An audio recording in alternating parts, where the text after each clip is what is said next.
Fala, Powerlifters!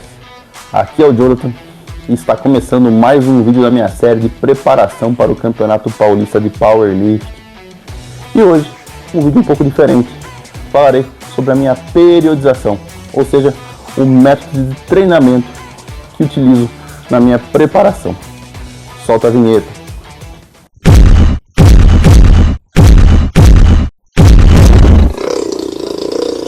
Primeiramente, faz necessário entender o que é a periodização no Powerlifting.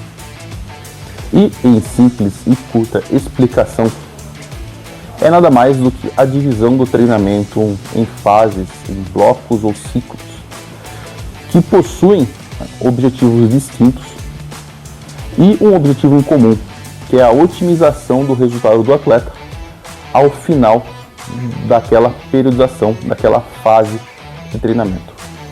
A minha periodização costuma ser dividida em 4 fases: a fase de base, a fase preparatória geral, a fase preparatória específica e a fase de polimento. Cada uma com pelo menos 4 ou 5 semanas, baseadas essas datas no calendário, no tempo que eu tenho de treinamento até determinado campeonato. O primeiro bloco é denominado base, e vulgarmente conhecido por quem não é atleta de powerlifting como power building.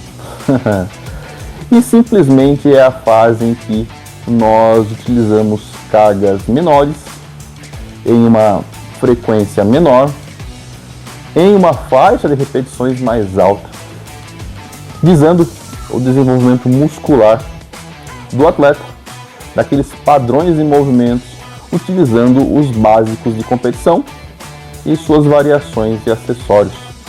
Nesta fase, costumamos treinar um movimento principal por dia de treinamento, com suas variações e acessórios, utilizando uma faixa de repetições e séries maiores, principalmente de repetições.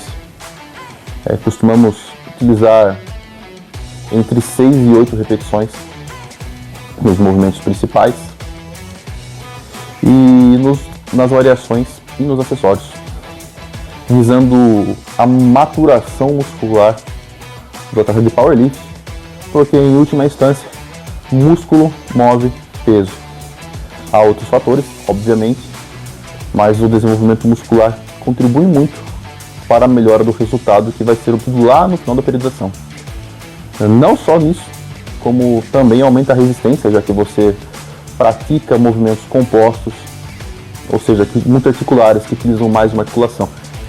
Para repetições altas, sua resistência cardiorrespiratória, sua qualidade cardiorrespiratória acaba melhorando, e o seu padrão de movimento também melhora, porque você pratica mais aquele movimento com menos carga, então consequentemente você reforça um padrão técnico. A segunda fase, o segundo bloco, é o preparatório geral. Por que geral? Porque funciona de transição entre a primeira fase, o primeiro bloco de, digamos, hipertrofia, e o que seria realmente um treinamento voltado para a força, com repetições menores e intensidade maior. Aqui a frequência sobe um pouco, há o treinamento em alguns dias de 2 movimentos, e as cargas utilizadas vão para uma área de 75% a 85% do movimento máximo, ou seja, a intensidade maior. Só que as repetições caem. Aqui ficamos entre 4 e 6 repetições nos movimentos principais. Contudo, as variações e acessórios ainda ainda são utilizadas da maneira que eram utilizadas no bloco anterior, com repetições um pouco maiores. Por isso, fase de transição. Você tem ali um treinamento de força em alguns lifts e algo mais voltado à hipertrofia em outras variações e acessórios. Finalmente, o terceiro bloco denominado preparatório específico, focado no treinamento de força em sentido estrito. Aqui a faixa de repetições diminui, ficando entre 2 a 4 repetições, a intensidade aumenta, a frequência ela se mantém a mesma da segunda fase, porém há a introdução de um guia chamado SBD, Squat, Bench and Deadlift, que é um dia do treinamento em que há a simulação do que acontece num dia de competição, utilizando os 3 movimentos principais, ou pode ser com uma variação, no mesmo dia. Então você tem ali um treino de agachamento, de supino, de levantamento de terra no mesmo dia. E isso contribui para que o atleta comece a se adaptar ao que vai acontecer no dia da competição. Ou seja, é uma questão de especificidade de referido bloco, por isso preparatório específico. É importante entender que nesta fase é que será averiguado se houve desenvolvimento na primeira e segunda, porque aqui será praticado o padrão de movimento obtido nas 2 primeiras fases, só que com cargas maiores. E aquele desenvolvimento muscular obtido nas primeiras semanas da periodização também serão necessários para a otimização desta fase de treinamento, pois aqui é que você realmente desenvolverá sua força direcionado a um pique para o campeonato. E por último, chegamos à fase de polimento, que também pode ser chamado de tapering, que é uma forma de deload, ou seja, de remover aquele excesso de sobrecarga sobre o atleta e auxiliar na recuperação até o dia da competição. Nesse bloco, a intensidade cai, o volume cai, a frequência cai. É apenas direcionado à recuperação do atleta, uma recuperação ativa, diferentemente de uma recuperação em que você simplesmente descansa. Aqui você pratica os mesmos movimentos, reforçando os seus padrões neurais, mas com cargas menores, como eu já falei, visando a recuperação para o dia do campeonato.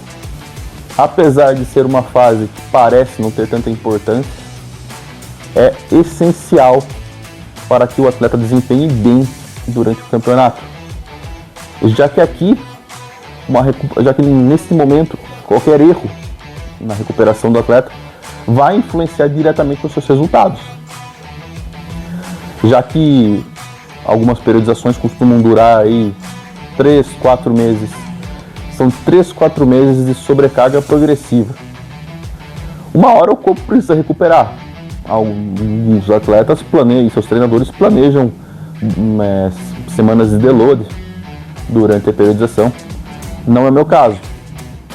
Eu e meu treinador seguimos linearmente até a fase de polimento, e é aqui que realmente acontecerá a minha recuperação. É uma fase curta, costuma durar 2 semanas, mas, como disse, essencial. E é isso, powerlifters. Grande maioria das periodizações costumam ser estruturadas dessa maneira, não importando a escola, já que é uma estrutura básica, com blocos bem delineados,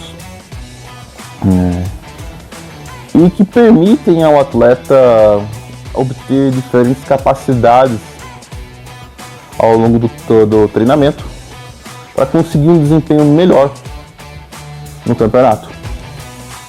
Eu espero que vocês tenham gostado da explicação. Curtam, comentem e compartilhem. Se gostaram desse molde de vídeo, trarei mais. Basta comentarem. Brazuca Powerlifting.